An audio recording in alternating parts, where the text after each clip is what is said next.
Début des hostilités footballistiques à Yamoussoukro, au pied de la basilique Notre-Dame de la Paix pour le compte de la poule C. Les Lions venus du pays de la Teranga ont mangé à 3 reprises du scorpion gambien, tandis qu'Éléphants de la Guinée et Lions indomptables du Cameroun se sont séparés bons amis, un but partout.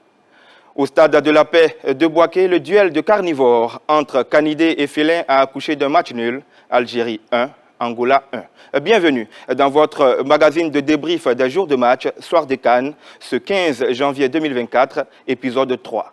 Et pour cet épisode, je suis encore en compagnie de professionnels et praticiens du football. Coach Rigaud, bonsoir. Bonsoir Roméo. Actuel entraîneur du Stella Club d'Adjamé. Oui. Vous avez passé un bel après-midi de football, j'imagine. Oui, vraiment agréablement surpris par le résultat du Sénégal qui a confirmé. Et puis surtout ce match nul que la Guinée a arraché face au Cameroun.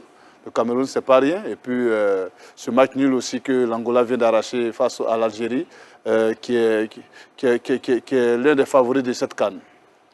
Monsieur Magloire Diop, journaliste de sport, habitué de cette antenne de RTI2, puisque vous faites partie de la team de, bien sûr, troisième mi-temps. Bonsoir. Bonsoir Roméo. Alors, à l'aise et heureux de faire partie de ce temps d'antenne, j'imagine. Ah oui, bien sûr, il n'y a pas de problème. Hein. on est toujours heureux d'être sur ce plateau.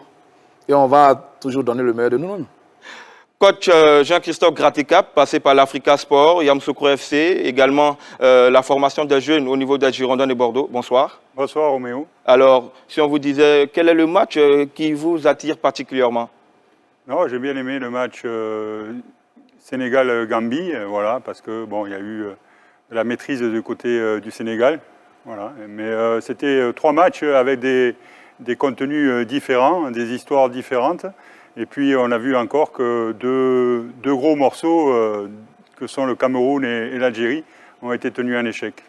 Alors, sans plus attendre, nous avons eu 3 matchs au programme de la journée. Nous allons nous attarder, bien sûr, sur la première rencontre qui a été diffusée sur le canal de RTI 1. C'est l'entrée en lice du champion en titre, les Lions de la Teranga, qui ont fait, c'est vrai, une belle impression. Mais déjà en première période, on va partir avec ce garçon qui, pour moi, ou pour les analystes, a illuminé cette rencontre-là, Lamine Camara. Lamine Camara, auteur d'un doublé, coach Rigaud.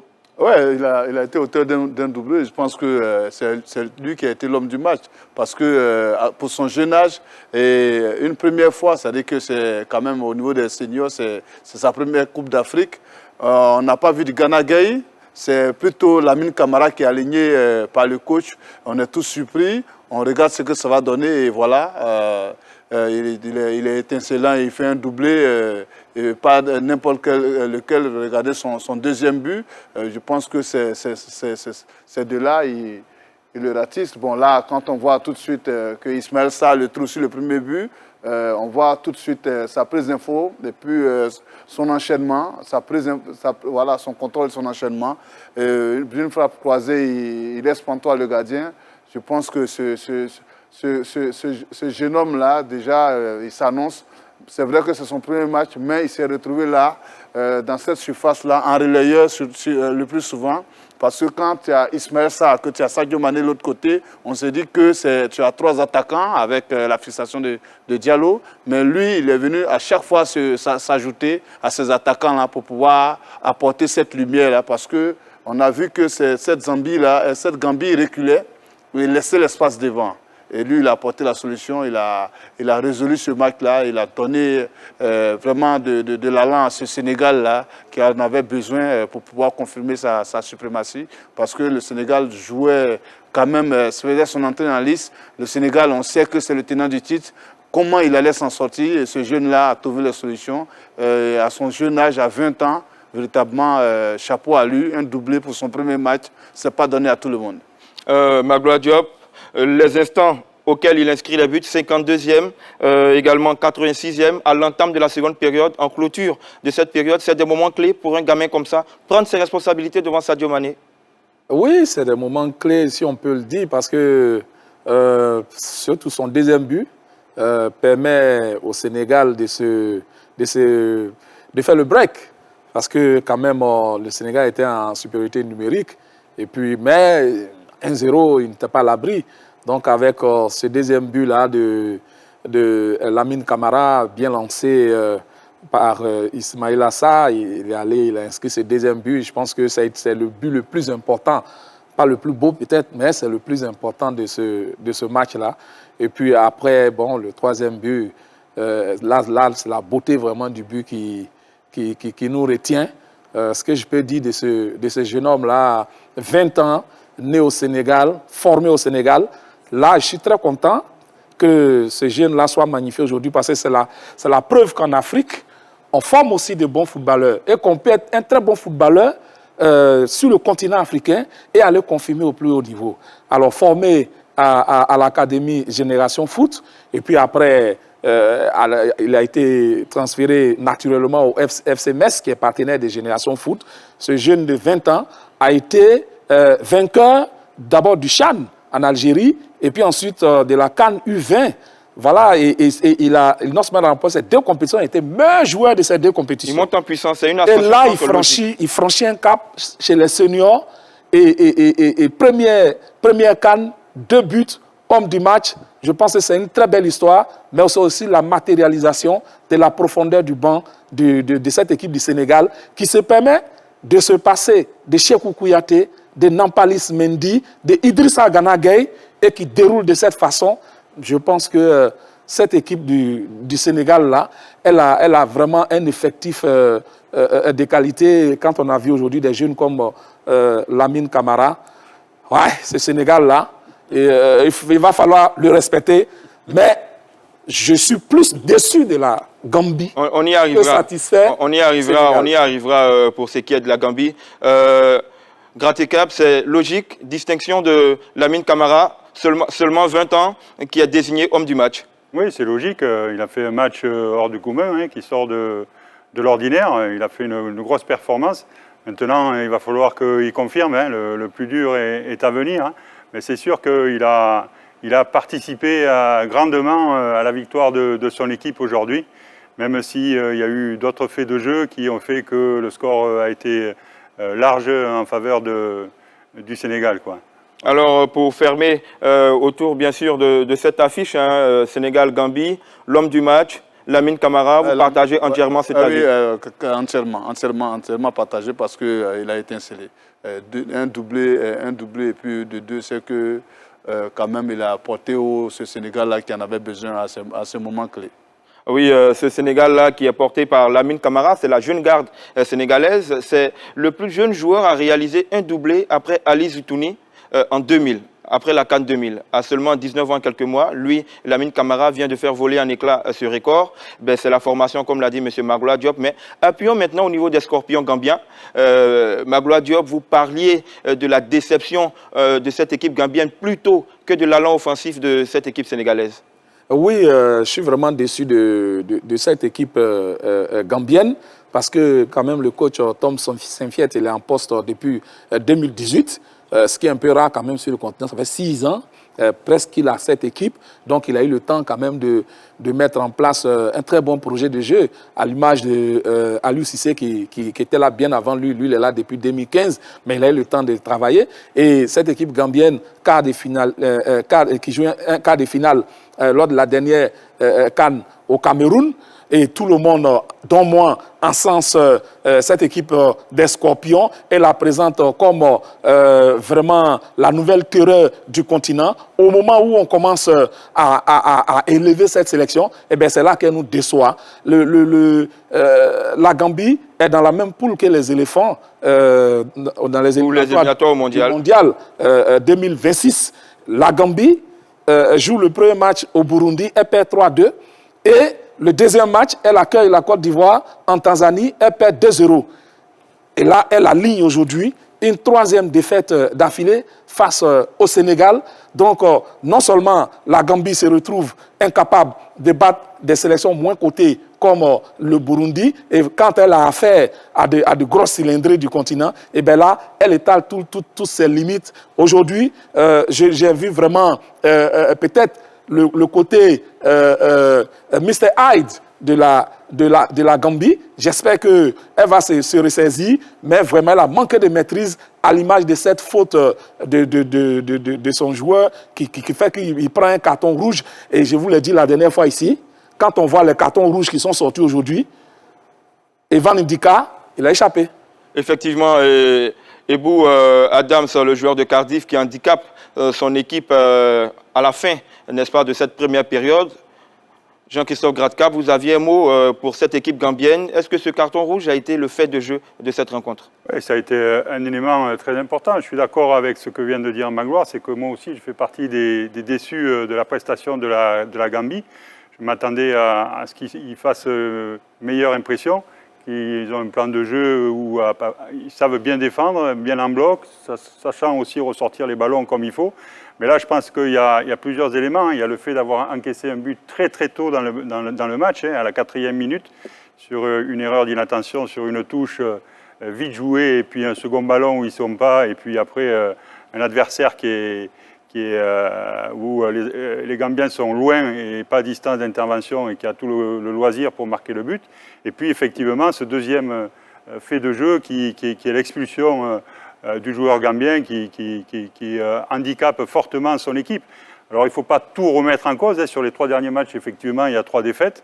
Mais il y a une défaite au domicile contre la Côte d'Ivoire, qui est un des favoris de ce CAN. Et puis contre le Sénégal, qui est aussi un des favoris de ce CAN, quoi. Voilà, moi je pense que la Gambie peut faire face contre la Guinée. Voilà, et parce que le coach travaille depuis effectivement 5 ans. Il faut se rappeler où était la Gambie quand il était arrivé. C'était une équipe qui n'avait pas gagné un match depuis 5 ans. Et puis il est arrivé, il a dit je vais les qualifier à la CAN. Il est allé chercher des joueurs à droite, à gauche, en Europe, dans tout le continent, pour former une équipe. Il a instauré une discipline. Et puis il a payé de sa personne pour qualifier l'équipe, quart de finaliste à la dernière CAN. Et puis là, il les a qualifiés de nouveau au dernier match, certes, contre le Congo. Ils étaient menés 2-0 à la mi-temps, mais ils ont eu les ressources pour terminer sur un match nul, quoi. Donc voilà, il ne faut pas tout remettre en question, même si c'est vrai que je suis déçu de la prestation de la Gambie. Coach Rigaud, le tableau de bord nous donne ceci, 66% de possession de balles pour cette équipe sénégalaise, 12 tirs dont 5 cadrés, 6 corners. On va dire que c'est une domination nette où le score ne reflète pas forcément le jeu que vous avez remarqué sur votre écran. Non, mais je pense qu'ils ont payé... Moi, je pense moins cher parce que le Sénégal pouvait faire plus. Le Sénégal pouvait encore pousser à 4 buts ou à 5 buts parce qu'on a même vu que Sadio Mané est resté mieux. Donc, ça veut dire que le Sénégal pouvait faire plus. Mais surtout, ils n'ont pas œuvré seulement au niveau des buts. Mais le Sénégal a contrôlé le match du début jusqu'à la fin. Et ce but à la 4e minute a beaucoup fait du bien au Sénégal et a fait vraiment du mal à la Gambie, il faut le reconnaître. Parce que quand, à l'entame du jeu, on sait que c'est un derby, ils sont voisins. Et dès que le Sénégal réussit à marquer tout de suite, l'option mentale va du côté, le bonus mental va du côté sénégalais. Et eux, c'est à leur déficit et c'est qui a pesé dans la balance. Ils ont mis du temps à revenir, on a vu, mais ils ont buté sur un Sénégal qui a su jouer le coup aussi. Parce qu'on a vu que la Gambie jouait un football un peu plus vertical. C'est vrai que c'était un football de transition, mais il était plus vertical, il était vraiment dans l'axe. Et le Sénégal a compris. Ils ont mis Koulibaly dans l'axe, ils ont mis une sentinelle qui s'appelle Diallo. Donc, étant déjà à 3 dans l'axe, ça facilitait déjà la récupération, que ce soit au sol, dans le resserrement des lignes, ou d'une manière aérienne, dans la bataille, dans le duel aérien. Et ça fait que le Sénégalais était encore plus à l'aise. Même quand ils s'excentraient, qu'ils envoyaient des centres, Koulibaly était là, et c'était un peu tranquille. Donc, c'est les Sénégalais qui ont trouvé un peu quand même, comme ils connaissent bien l'équipe gambienne, ils ont vraiment trouvé la réponse à quelque chose que les attaquants gambiens ont posé, aux questions que les attaquants gambiens ont posées. Et puis de deux, c'est qu'ils ont su attaquer cette Gambie-là. Parce que sur le côté, quand tu as l'autre côté, Sadio Mané, qui percute du côté gauche, et que tu as l'autre côté aussi Ismaël Sarr qui percute, et qu'ils ont des soutiens avec des latéraux qui viennent créer le 2 contre 1, facilement, ça fait que les Gambiens sur les côtés, ils étaient à la rue. Et en voulant résoudre le problème de côté, vous avez vu qu'ils ont ouvert l'axe avec Lamine Camara qui qui a trouvé la solution, qui a fait un doublé à l'intérieur. Donc ça veut dire qu'ils étaient à un moment donné débordés. C'est le Sénégal aussi qui a su trouver la réponse aux questions posées par cette équipe gambienne-là. Justement, pour parler de réponses posées aux problèmes de cette équipe gambienne, on va, avec l'aide de notre reporter spécial du côté de Yamoussoukro, avoir les impressions du premier buteur, Pape Gueye, et ainsi que Krépin Diatta. L'essentiel a été fait, on a été cohérent sur notre jeu, on savait ce qu'on voulait faire. Maintenant, on a joué contre nos frères gambiens, il faut surtout les féliciter parce que c'est une équipe. On les a pris au sérieux parce qu'on sait qu'ils ont de la qualité. Aujourd'hui, Dieu a fait, on a gagné ce match. Maintenant, on passe à autre chose. On va commencer à penser au Cameroun et essayer de se reposer. On a fait le travail qu'il faut. Comme je l'ai dit, il faut respecter cette équipe gambienne. Ils ont des arguments et je leur souhaite le meilleur pour les 2 prochains matchs. Tout d'abord, déjà, je suis très content pour la victoire parce que le plus important, c'est l'équipe. Voilà, on a su mettre 3 buts. Franchement, c'est très bien, on est très content. On va se reposer. Et après, moi, personnellement, oui, c'est un bon but pour moi. C'est le premier en sélection. Voilà, ça faisait longtemps que je n'étais pas venu jouer avec l'équipe. Mais voilà, je me suis tenu prêt pour jouer ce genre de match. Aujourd'hui, voilà, j'ai tout mis, tout ce que je pouvais mettre, que ce soit les kinés, les préparateurs physiques, pour être prêt à la CAN. C'était un objectif. Dès que j'ai eu voilà, le nombre de mois que j'avais à faire, c'était l'objectif. Aujourd'hui, voilà, ça montre que j'ai beaucoup travaillé. Maintenant, voilà, c'est pas une fin en soi. Je vais continuer à travailler et aider l'équipe. Et voilà, comme je vous l'ai dit, le plus important, c'est l'équipe. Voilà, c'est Pape Gueye à 100% ou pas, mais voilà, quand il est là, il va tout donner. C'est le plus important. Merci donc à Moyabi Diabaté au stade Charles Konabani de Yamoussoukro pour ses impressions d'après-match de Pape Gueye et Krépin Diatta. Ce sont des buts qui sont portés par la marque de la Ligue 1, un but d'un pensionnaire de Marseille et l'autre de Metz. Voyons un peu comment ont vécu les supporters sénégalais dans la commune d'Abidjan et nous avons Pascal Koné qui a promené sa caméra dans les rues de Treichville pour nous sortir quelque chose de spécial. Abdoul Mbaye est coordonné à Treichville. Ce Sénégalais vit en Côte d'Ivoire depuis une dizaine d'années. Entre plusieurs commandes de chaussures, il préfère prendre des forces avec ses amis. Au menu, un bon plat de chips. Entre 2 bouchées, le match du Sénégal est à l'ordre du jour. Vous les gamins là, préparez-vous. Voilà, il n'y a pas de pitié. Non, 2-0 petit. L'espace choisi pour suivre le match est le village Cannes de la cité cosmopolite de Treichville. Comme Mbaye, ils sont donc nombreux dans ce village Cannes pour suivre le match. La rencontre est dominée par les Lions du Sénégal qui finissent par s'imposer 3-0. La Gambie a pris carton rouge dans la match. Ça a handicapé beaucoup, ça a handicapé Gambie beaucoup. 3-0 pour le Sénégal aujourd'hui. Félicitations pour le Sénégal. Encouragement pour les Gambie. Gambie là, c'est le petit frère. Sénégal-Cameroun là. On voit même, tu vas un vrai lion. Quand le Sénégal a organisé là, les Ivoiriens, on a pris ça au Sénégal. Nous aussi, on va venir prendre ça ici. Côte d'Ivoire et Sénégal, on revient final. Face à la Gambie, le Sénégal confirme sa suprématie. Les Lions de la Teranga seront face au Cameroun le 19 janvier prochain.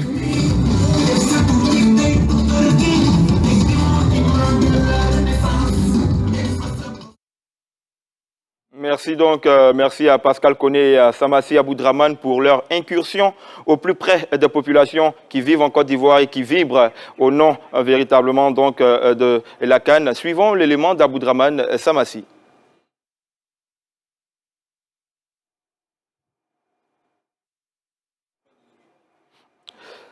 On va donc retrouver notre reporter Aboudraman Samassi pour d'autres occasions. Le deuxième match de cette journée était le duel, comme j'aime à le dire, de carnivores. De ce duel-là entre, bien sûr, Guinée et Cameroun.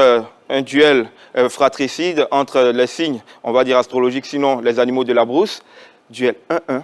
Ils se quittent bons amis. Un point de perdu, un point de gagné. Quelle est votre appréciation, Magloire Diop? Bon, je pense que ce match il ressemble un peu au troisième match. Le match de l'Algérie. C'est-à-dire on a 2 grosses cylindrées du continent, le Cameroun et l'Algérie, qu'on serait tenté tout de suite de donner favorites au regard de leur passé non seulement de leur passer dans la poule, mais de toutes leurs performances au niveau mondial même. On serait tenté de les donner favorites quand on regarde également leur palmarès. Mais il se trouve qu'au football, il y a ce qu'on appelle la bête noire. Voilà, ça existe au football. Vous pouvez battre tout le monde, même les adversaires les plus censés être les plus difficiles, mais il y a des équipes que vous n'arrivez pas à battre. C'est le cas du Cameroun face à la Guinée. Je pense que déjà en 1998, le Cameroun n'arrive pas à battre la Guinée, ils font 2-2. Et puis en 2015, dans notre poule, vous vous souvenez, ils font 1-1 face à la Guinée. Aujourd'hui, le Cameroun éprouve encore toutes les difficultés face à la Guinée. Et je pense que c'est la Guinée qui perd 2 points. Le Cameroun, pour moi, gagne 1 point. La Guinée passe vraiment par rapport à un fait de jeu. Je pense que cette expulsion-là de François Kamano a considérablement pesé sur ce résultat.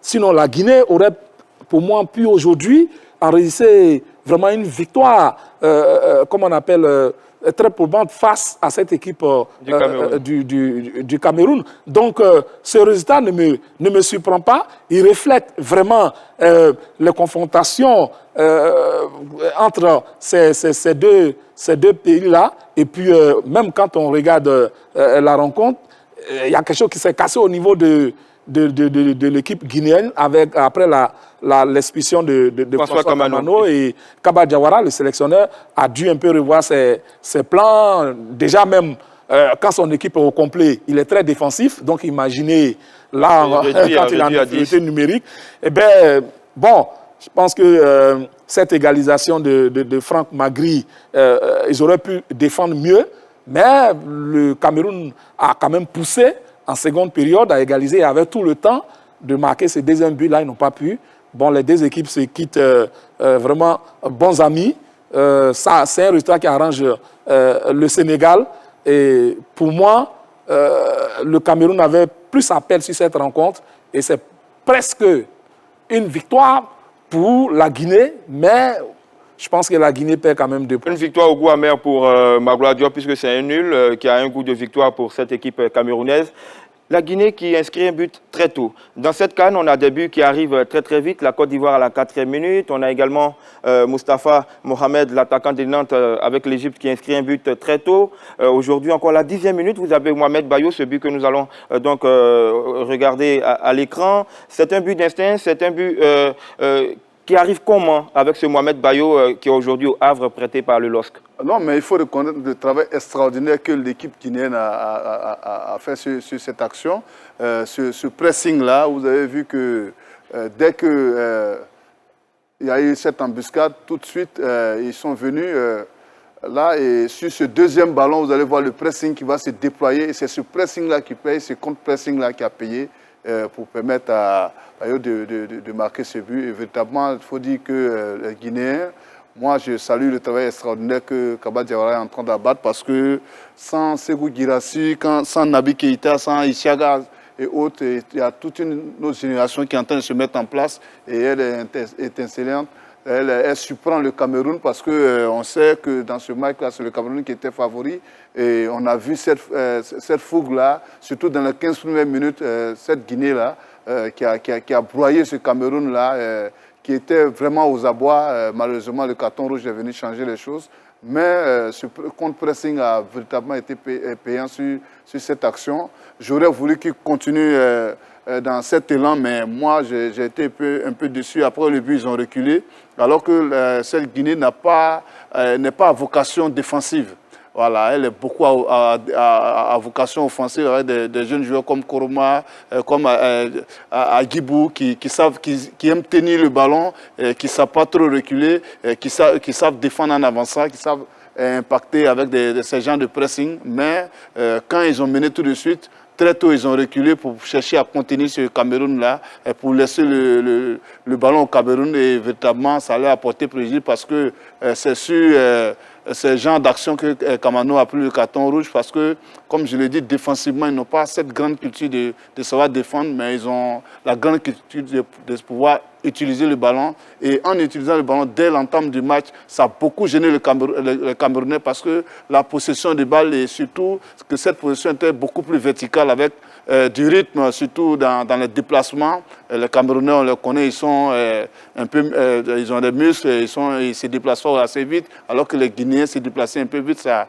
a vraiment perturbé ce Cameroun-là. Mais malheureusement, après le but, ils ont reculé et à force de reculer, ils sont tombés dans le panneau. Le Cameroun est revenu.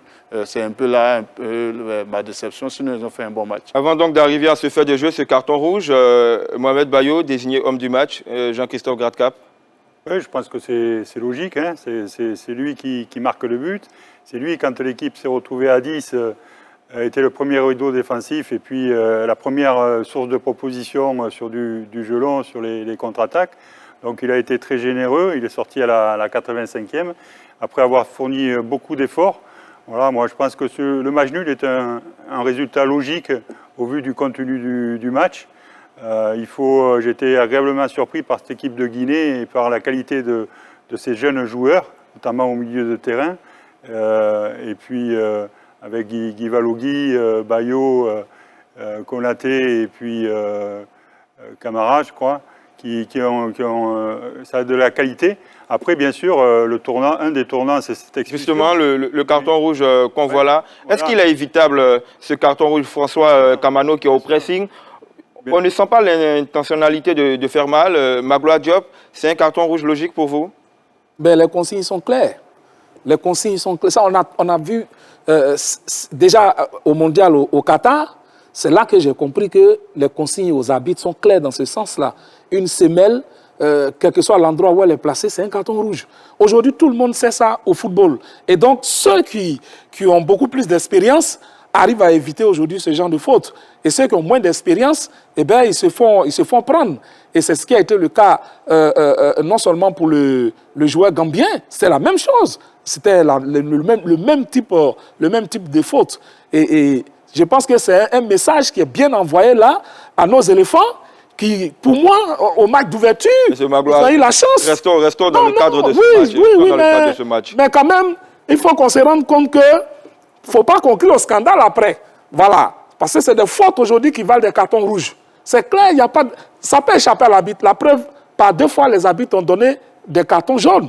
Mais ils ont été rappelés par la VAR. Donc aujourd'hui, il y a la VAR qui existe et qui permet à l'arbitre de reconsidérer sa décision.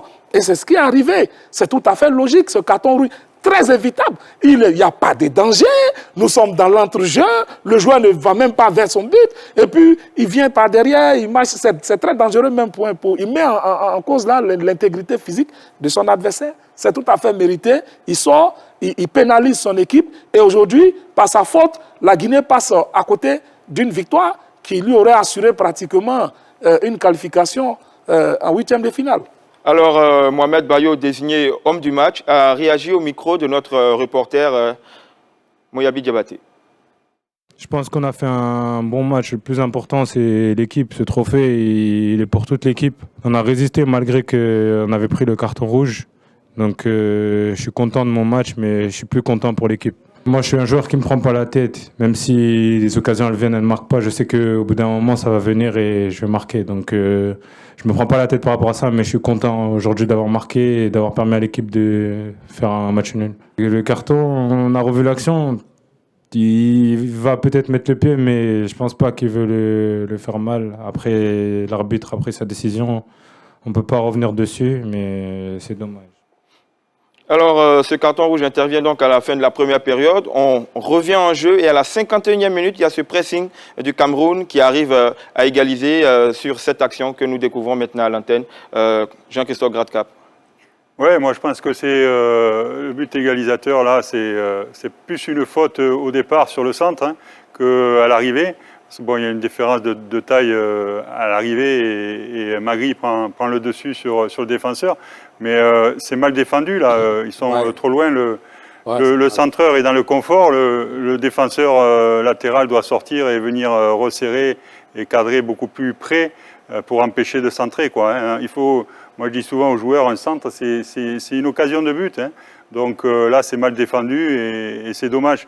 Après, je voulais revenir à ce qui a été dit avant, c'est-à-dire sur le carton jaune, rouge, en premier et après rouge, est logique, hein, parce qu'effectivement, il marche sur la cheville du joueur, il peut le blesser gravement. Mais ces attaquants, quand ils reviennent, c'est un danger parce que c'est plus de la maladresse qu'autre chose, quoi. Voilà. Et ça, c'est malheureux. Après, je pense que le Cameroun, même si c'est aujourd'hui une équipe qui est quand même en reconstruction, hein, il y a des joueurs il y a 4 joueurs des hauts à 19 ans derrière, Kemen, Yongwa, qui sont à leur première CAN. Même si offensivement, ils ont l'absence de Aboubakar, Choupo-Moting par choix, Mbomo blessé. Donc offensivement, c'est vrai qu'ils sont amoindris, mais je pense que le Cameroun reste le Cameroun et ce nul-là, ça ne va pas les perturber plus que ça et je pense qu'on va avoir un grand match Sénégal-Cameroun et je pense qu'il faut quand même compter encore sur le Cameroun. Rigo Gervais, on se projette vers la fin de cette rencontre-là. Le Cameroun continue à presser et puis il y a cette occasion nette de but que manque Toko Ekambi. Moi, je pense que Toko n'est pas en confiance. Là, on a vu qu'au lieu d'enrouler, il a cherché à frapper fort. Ce n'est pas lui seulement qui chose, mais le gardien, il faut reconnaître que Koné Ibrahim, il a sorti le grand jeu là, parce que c'est le gardien qui est décisif. Il a bien cadré sa frappe, il l'a mis à l'opposé, mais le gardien, Koné, il est là, il a vraiment fait du bien à son équipe. C'est pourquoi on ne les appelle plus gardiens de but, c'est des derniers remparts. Quand tout le monde est battu, ils doivent exister. Et là, Koné Ibrahim, il a véritablement sorti le grand jeu là. Nous, on l'appelle Santi parce qu'on l'a vu grandir à Djamé ici. Vraiment, ce gardien-là, la Guinée a eu besoin de lui parce qu'en ce moment-là, s'il prenait ce coup, c'était fini pour la Guinée. Le Cameroun passait, on sait comment les Camerounais défendent. Et puis, ils avaient la supériorité numérique. Ils étaient à 11 contre 10. Ils allaient tout de suite barricader et puis l'emporter. Et là, il a été vraiment chose. Mais il faut reconnaître que Toto Ekambi, il a tout mis, il a bien enroulé. On aurait voulu, pour les Camerounais, qu'il le fasse avec l'enroulé à l'opposé sur le défenseur là-bas. Mais le gardien a senti le coup, il a plongé, il a sauvé, il a porté cet oxygène-là à la Guinée. Moi, j'ai aimé cette fin de match au niveau des Guinéens parce que sur le plan mental, on sent qu'ils ont grandi sur le plan mental parce que s'ils étaient dans le temps, ils allaient dire qu'ils sont à 10 contre 11 et ils allaient prendre ce but-là. Ils ont joué, ils sont allés jusqu'au bout, ils ont été solidaires, les attaquants sont érigés même en milieu de terrain ou en défenseur sur des ballons. Et véritablement, cette Guinée-là, mentalement, elle a poussé. Mais comme je dis, j'attends plus parce que la Guinée, c'est de bons premiers matchs, comme le Mali des fois. Et puis après, on ne voit rien. Donc, j'attends qu'il pousse dans l'endurance mentale parce que faire des matchs comme ça, il faut les enchaîner. Au deuxième match, on va voir contre d'autres adversaires s'ils vont rester dans cette régularité-là. Et véritablement, chapeau déjà à Kaba Diawara parce que sans Nabi, sans Guirassou, sans les leaders même de cette équipe, il réussit à exister. Et face au Cameroun, vraiment, il faut déjà lui tirer le chapeau. On a coutume de dire jamais 203 après les 2 nuls en confrontation à la CAN. Voici un troisième. Magloire Diop, attendons aussi cette équipe du Cameroun.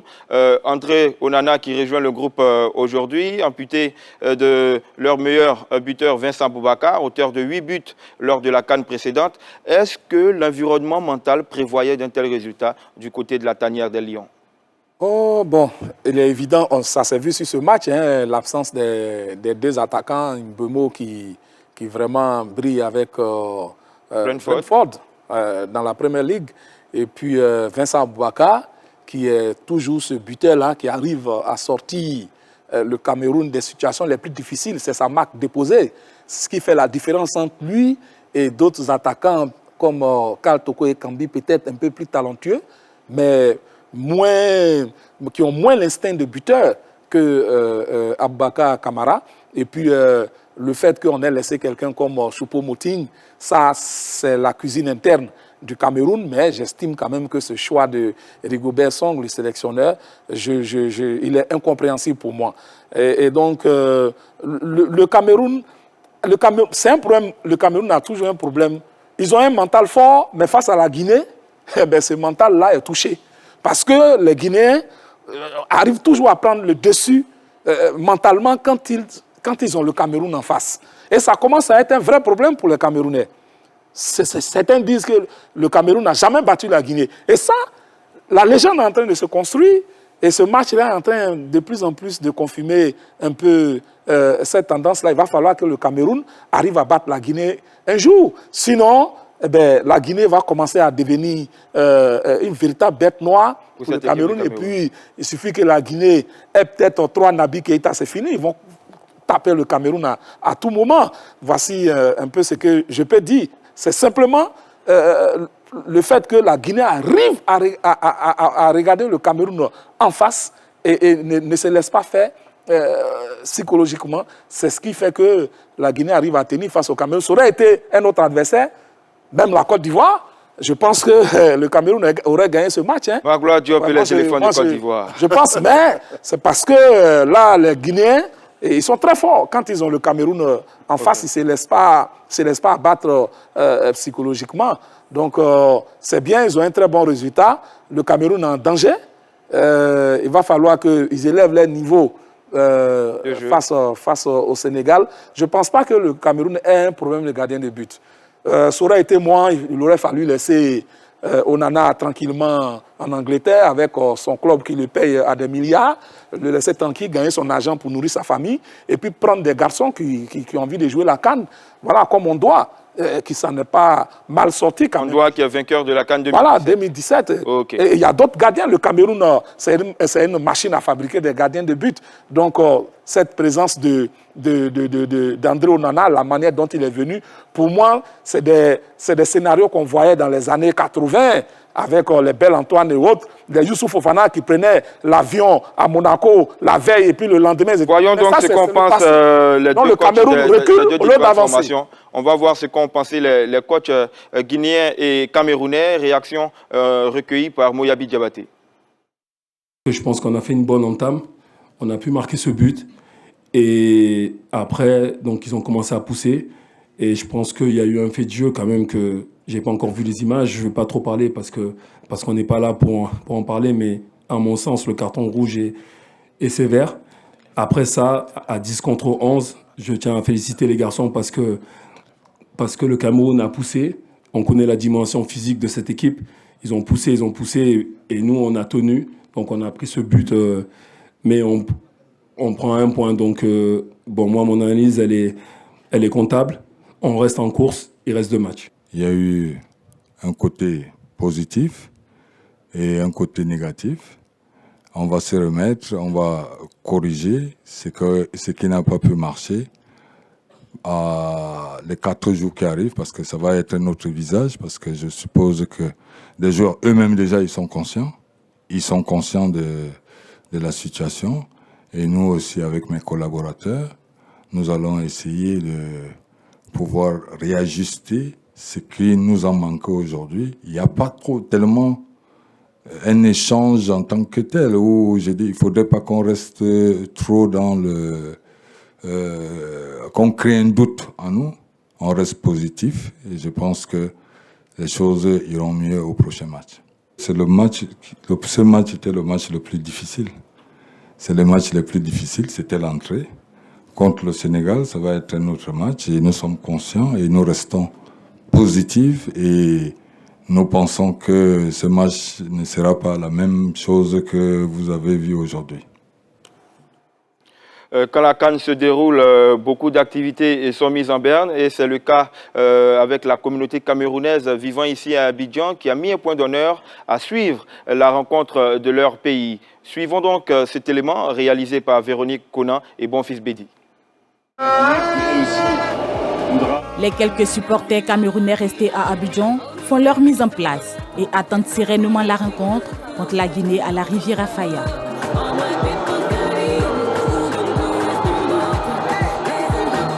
Très tôt, un but encaissé par les Lions indomptables et la déception s'installe. Du côté de Treichville, la communauté guinéenne est sereine.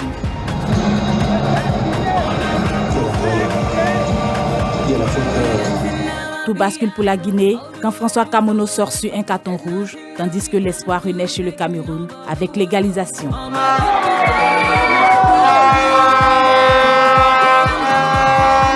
La déception est encore plus grande à la fin des 90 minutes du côté des deux communautés. Très déçu. Tout est à refaire. Même le coach.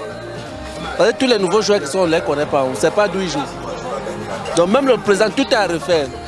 Parce qu'une équipe comme la Guinée ne peut pas venir nous battre. Si on tape le Brésil, ce n'est pas la Guinée qui va venir nous taper. Parce que où ils sont là, il faut qu'ils tiennent compte que nous sommes en Côte d'Ivoire. Parce que quand ce n'est pas nous dans la belle famille, ce n'est pas bon pour nous. Mais ce n'est pas bon pour nous. Parce que là, demain, on est mort. On va nous laver, nous qui sommes sur place. Vraiment, Aboubakar manque à cette équipe. Et sincèrement, ils ont tous échoué. On n'a pas retrouvé en ces lions indomptables la rage des anciens lions qui ont gagné les 5 étoiles que nous portons sur nos maillots. Le coach, on ne sait pas sur quoi il s'est basé pour mettre des joueurs, tous des nouveaux. On ne sait pas, ils n'ont jamais joué ce type de compétition. Une équipe du Cameroun avec un fait de jeu qui nous a avantagé avec un carton rouge pour l'adversaire. Normalement, ça devrait être plus facile pour nous. Mais nous avons vu une équipe du Cameroun très timide, qui n'a pas su profiter de ce fait de jeu. J'étais surpris que le coach soit resté amorphe, qu'il reste sans réaction. Je crois qu'on a un sérieux problème au niveau du coaching, mais je pense que les mesures vont être prises pour que ce soit remédié. Parce qu'un lion ne perd jamais et un lion ne meurt jamais. Donc nous, on croit en cette victoire future. On est un peu déçus par cette rencontre, mais on peut faire mieux et on a espoir. Ils ont joué 10 contre 11, mais c'est comme ça. Foot, c'est comme ça. Mais ça va aller, Inch'Allah. Prochaine match, Guinée peut gagner son deuxième match. Je félicite la Guinée qui a fait le match nul avec le Cameroun. Parce que ce n'était pas évident. Félicitations à la Guinée qui n'a pas démérité, tout en espérant que la prochaine fois sera la bonne. Cameroun-Sénégal, une opposition qui a tenu en haleine les différentes communautés rencontrées. Alors, pour ceux qui pensaient que les Ivoiriens étaient très acerbes envers leur équipe nationale, à écouter ces supporters camerounais, je pense que la passion du football est un virus commun à tous les peuples d'Afrique. Nous allons donc fermer le banc de cette poule C et prendre la direction de Bouaké, la capitale du Béquet, avec la poule D, où s'est déroulé le premier match, n'est-ce pas, de cette boule en soirée. Match qui a opposé l'équipe de l'Algérie à celle de l'Angola. Un but partout entre ces deux formations. Ouverture du score d'abord de l'Algérie qui se fait reprendre par la suite. Coach Rigaud. Oui, je pense qu'ils ont bien entamé leur match. On le voit encore sur cette reprise de l'attaquant Bounedjah. Il profite d'une situation, d'une bonne situation où on trouve l'espace laissé dans le dos des Angolais. Il réussit déjà à bien voir le positionnement du gardien. Il loge le ballon dans l'angle de but, dans la lucarne. Je pense qu'ils ont fait une bonne entame. Ce but-là récompensait tout l'effort algérien. Ils ont pressé le début, ils ont pris le contrôle du jeu, ils ont réussi les combinaisons, surtout en apportant des variations. Et surtout, vous avez vu qu'en apportant ces variations, les Angolais même sont surpris par le but parce qu'ils n'ont pas tout de suite mis en exergue le jeu de la profondeur. Ils ont mis les petites touches, les petites passes. Et puis à un moment donné, quand ils ont utilisé la profondeur, la défense centrale angolaise a été surprise et Bounedjah a concrétisé cette domination algérienne. On a pensé qu'ils allaient continuer. Ils avaient ce deuxième but-là, mais le hors-jeu est venu parce que Bounedjah était à la limite. Donc ils avaient la même mise sur le match et puis par la suite, tout s'est compliqué parce que les Angolais, c'est des gars qui évoluent en altitude aussi. Sur le plan athlétique, ils sont très au point. Donc en deuxième mi-temps, la valeur athlétique a changé et ça fait que les Angolais sont revenus dans le match. Et c'est un match de Coupe d'Afrique. Après, on est en mode gestion. C'est ce qui a fait que c'est resté sur le score 1-1. Mais je pense que les Algériens, dès l'entame, ils doivent pouvoir capitaliser ça pour garder cette entame-là, qu'ils ont vraiment réussi. Moi, j'ai aimé cette variation, cette variété où Mahrez pouvait ouvrir l'extérieur pour permettre à Attal, le latéral, de rentrer à l'intérieur. Donc, c'est des nouvelles combinaisons qu'ils ont réussi. Mais comme je l'ai dit... On attend mieux de cette équipe. Voilà, on attend mieux et surtout, quand tu vois un Bounedjah jusqu'à là, bon, je sens que physiquement, ils ne sont pas encore bien au top parce que c'est des joueurs qui ne jouent pas assez aussi dans leur club. Ça aussi, ou bien ils ne jouent pas dans des top clubs, voilà, comme en 2019. Donc, il faut tenir compte de tout ça, mais ils sont présents. Magloire Diop, votre sentiment uniquement sur cette équipe de l'Algérie en quelques mots? Oui, c'est dommage. C'est dommage. L'Algérie, depuis 2023, elle est invaincue. Hein, jusque-là, jusqu'à ce jour, depuis janvier 2023, l'Algérie est invaincue. Cette équipe A, je veux dire. Là, j'ai vu la célébration là, après le but. C'est de la condescendance de l'Algérie. C'est un complexe de supériorité qui, pour moi, n'est même pas justifié. Parce que l'Algérie a toujours eu des difficultés face à l'Angola. C'est la même chose comme le Cameroun face à la Guinée. L'Algérie et l'Angola, c'est une histoire de match nul. Et l'Algérie devait savoir que cette équipe angolaise, ben, c'est une spécialiste des matchs nuls. Aujourd'hui, l'Angola a réalisé son 6e match nul d'affilée. Ces 6 derniers matchs, c'est des matchs nuls. Et donc, l'Algérie devait être plutôt concentrée et puis chercher à concrétiser les nombreuses occasions qu'elle a eues pour gagner ce match-là. Mais il y a eu ce complexe de supériorité, tombé dans la facilité, et puis les Angolais qui ont toujours un mental fort et qui n'ont jamais baissé les bras face à l'Algérie, ils sont revenus, ils ont osé, et puis ils ont eu cette égalisation-là. L'Algérie n'a jamais battu l'Angola à la CAN. Ça fait le 2e match à la CAN aujourd'hui, après 2010. 2010, ils ont fait 0-0. Aujourd'hui, ils font 1-1. L'Algérie n'arrive pas à battre l'Angola. Il faut respecter l'Angola. Donc, ils ne respectent pas l'adversaire. C'est une suffisance pour vous de l'Algérie, on l'a bien compris. Si j'étais Algérien aujourd'hui, j'aurais dit que mon équipe, c'est une faute professionnelle à la limite quand on regarde cet effectif algérien. Mais aussi, le mérite revient aussi à l'Angola. Justement, parlons de l'Angola qui arrive à égaliser sur ce penalty. Jean-Christophe Gradcap, c'est un penalty mérité qui ressemble un tout petit peu à celui accordé à l'Égypte en fin de partie sur ce joueur angolais. Oui, c'est une erreur du défenseur parce qu'il n'a pas à chercher à avoir le ballon et à frapper dans son adversaire et à faire une faute, quoi. Donc il aurait dû juste contrôler son adversaire et pas chercher à dégager le ballon parce que ça aurait été compliqué pour l'attaquant d'Angola de se retourner et puis de se mettre dans le sens du but. Voilà, mais je pense que sur la deuxième mi-temps, je pense que c'est mérité cette égalisation, il n'y a rien à redire, quoi. Par contre, en première mi-temps, je pense que l'Angola a trop respecté l'Algérie, trop respecté l'adversaire. Et puis en deuxième mi-temps, peut-être les mots du coach ont porté leurs fruits. On les a vus jouer, on les a vus être beaucoup plus agressifs, chercher à percuter, chercher à éliminer, à dribbler, à jouer vers l'avant. Ils ont été récompensés par cette égalisation. Bon, après l'égalisation, ils n'ont pas continué. C'est vrai qu'ils ont reculé, ils se sont mis même à 5. Et puis l'Algérie a repris un peu le dessus, mais très timidement. On aurait dit peut-être que c'est de la suffisance, peut-être que c'est un problème physique. On peut se poser beaucoup de questions, mais en tout cas, moi je pense que cette Algérie-là, elle ne m'impressionne pas plus que ça. Maintenant, on verra la suite, hein. Moi je pense que depuis 2019, il y a peut-être un problème de génération, une génération un peu à renouveler, parce qu'avec une mauvaise CAN 2021 où ils ont été sortis au premier tour, et puis avec l'élimination là, dans les derniers instants contre le Cameroun, ils ne se sont pas remis de ça et je trouve que c'est une Algérie très moyenne, même si Magloire a dit qu'ils étaient invaincus depuis 2023. Ouais. Mais je ne sais pas si on va les voir dans le dernier carré. Je reste sceptique. D'accord, on va rester donc sur ces mots de Jean-Christophe Gradcap. En vous donnant rendez-vous demain sur les antennes du groupe RTI 1 pour la suite des matchs de la poule D au stade de la Paix de Bouaké avec Burkina, Mauritanie. Et puis juste après, nous irons dans la capitale du Port-Rose au stade Amadou Gon Coulibaly pour les rencontres de la poule suivante Tunisie, Namibie et un étincelant Mali, Afrique du Sud. Merci, messieurs. Merci, Roméo. Merci, Roméo. Merci, Roméo. Rendez-vous est donc pris pour demain. Ouais. Aficionados du sport, merci pour votre fidélité à RTI 2. Rendez-vous est pris donc pour demain, même heure, sur les antennes de RTI 2 pour Soir de CAN, le magazine de débrief des jours de match. Demain, sur RTI 1, les 3 matchs. Le groupe RTI au service de la CAN et à votre service pour vous offrir le meilleur. À demain.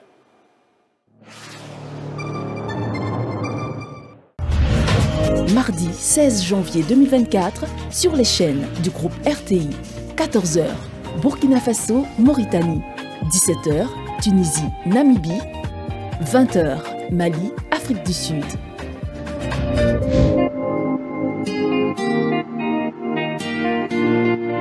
RTI, diffusion officielle de la CAN Total Énergie 2023. La CAN, c'est chez nous.